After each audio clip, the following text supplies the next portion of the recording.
8:30.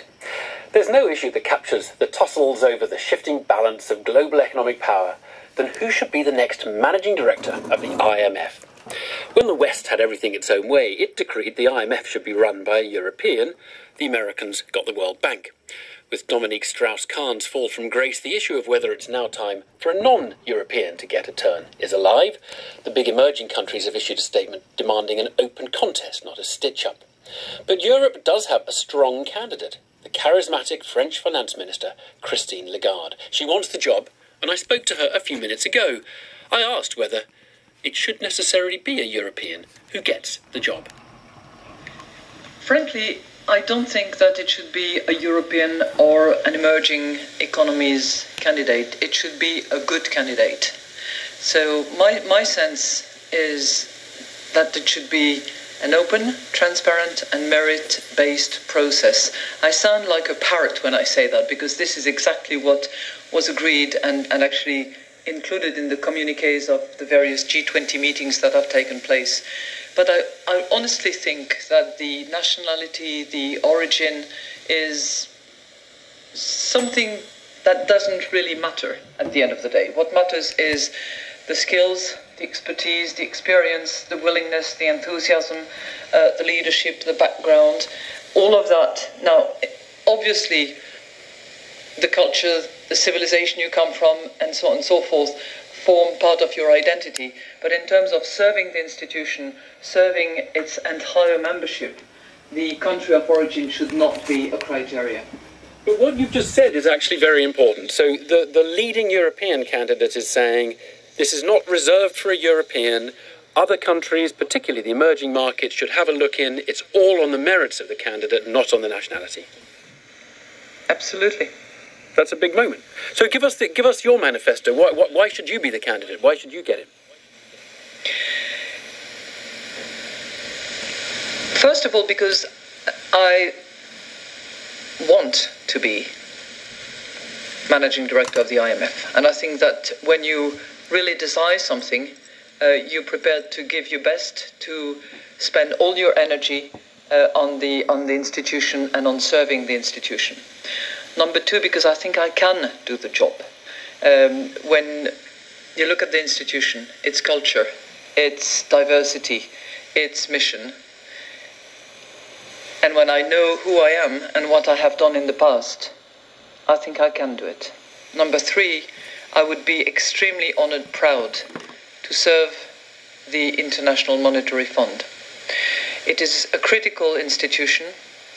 At this point in time, it plays a major role in the international crisis that we have experienced, unfortunately, in the last couple of years, and it needs to continue doing so.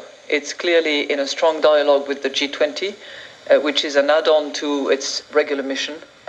And whether it is the last 4 years that I've spent as Minister of Economy and Finance for France, not without a little success, actually, all modesty aside, and the role that I've played as President of the Finance Ministerial and Governors of Central Bank meetings right at the time of the crisis for Europe, or the time that I've spent for the last few months as head of the Finance Ministerial G20 meetings, I think that on that front I have, a bit of a track record when it comes to focusing on the issues, reaching out to people, drawing consensus. Let me give you a counter argument, which is that most of the problems that the IMF is going to be facing in the next couple of years are European problems, and it might be good to have someone who isn't so close to those problems, who isn't so politically bound up with them, who doesn't have any national perspective. It might be good to have someone who's just from a long way away. Mexico, for example. Granted, that's one line. I think I can give you exactly the opposite line, which is that it will be a task for the IMF, as well as for the European Central Bank, as well as for the European Council, as well as for the European Commission. And it might actually be a benefit.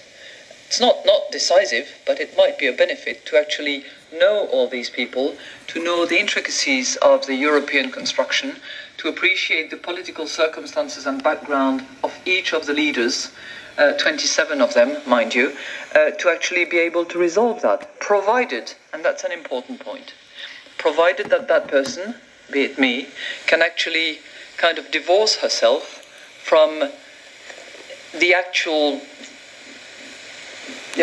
particular set of circumstances that is to the European, for the Europeans to sort out and elicit. Equally, if I may, you're right about the fact that Europe will be a clear focus for the next couple of years. But I also think that what is happening in Northern Africa, in the Middle East, and the major economic developments that will be needed to accompany what is happening will probably attract the IMF attention and possibly financing.